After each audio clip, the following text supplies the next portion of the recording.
When people work across time zones, culture isn't something nice to have. It's the glue that keeps communication clear, trust strong, and energy high.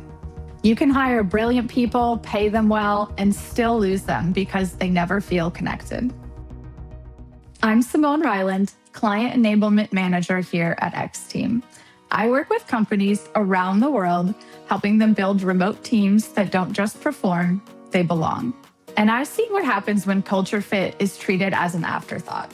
It always costs more later. So, if your Slack threads are starting to feel like awkward group projects, stick around. Today, I'm sharing 5 simple ways to spot culture fit early and to hire people who actually thrive with your team. Our first secret: show your culture before you sell the job. Culture isn't what you put on your website, it's how your team actually works. Write down how you make decisions, handle mistakes, and celebrate wins.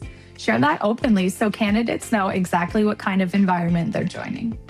The most powerful way you can make your culture visible before someone even applies is your employer branding. Specifically as it comes to your careers page. Does it feel alive? Like, does there a testimonial, stay in the life videos, kind of clear and concise statements about your company's mission and values? Especially in a remote first world, right? These are things that people are looking for. If you don't have anything about your company culture on your website or included in your employer branding, it's kind of a red flag to talent that it's either not important enough for you to invest in or that it's not a top priority for the company. Our next secret: ask real questions about how they work. Inquire about moments that reveal character, disagreements, missteps, and how they handled them. You'll learn more about someone's values from a tough situation than a polished resume story. A question that I find really reveals how someone handles conflict is, tell me about a time you had a personal disagreement with a manager or a senior stakeholder. What was the situation? How did you approach it? And what was the ultimate outcome? You're looking for their ability to be able to articulate a nuanced situation like that. Their approach to navigating a power imbalance kind of respectfully. I often think about how emotional maturity matters more than flawless communication. And I think it's a really, really crucial distinction.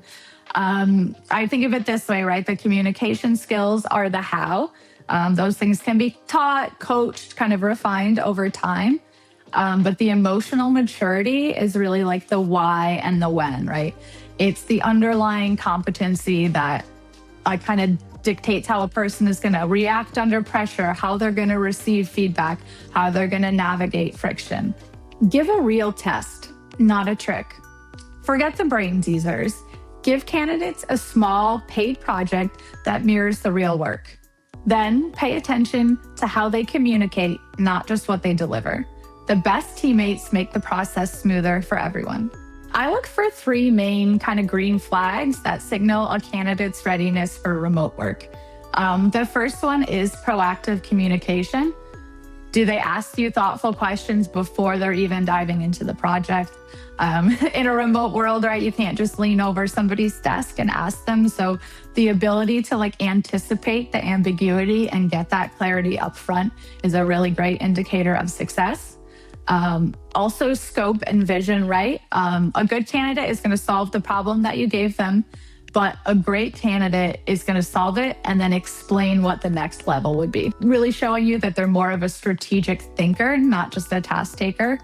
And then lastly, ownership in the handoff. Like, how are they presenting their work? Is it clean, well-structured, documented, concise? This again just speaks to their professionalism and understanding that their work is going to be consumed asynchronously. Get honest feedback from your team. After interviews, ask your team, would you want to work with this person again? Their answers reveal more than any survey. Culture fit isn't about being friends. It's about whether people trust and respect each other. Leaders can create space for honest feedback from the interview team by creating a structured, independent feedback system. As you can imagine, when you get feedback in a group setting, there's always going to be influence from people who have strong personalities or people who don't want to necessarily go against the grain if everybody else is agreeing. So I always encourage people, a scorecard or a simple pros cons list for formatting, and ensuring that you get that feedback from each individual team member privately before having a group discussion. And then you can kind of come into that discussion as an expert, kind of pick out these patterns and themes from the feedback and then digest that together as a group. And our final secret, build connection into onboarding. Day one should feel welcoming, not overwhelming. Give new hires a short culture guide that explains how your team communicates and collaborates.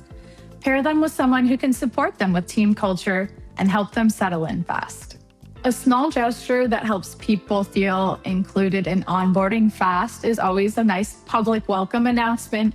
I'm a big fan of these. I do recommend that you make them a little bit more detailed than vague. I encourage you to post a picture, who their role is, who they're reporting to, any kind of fun information you have about them. And that really does two things.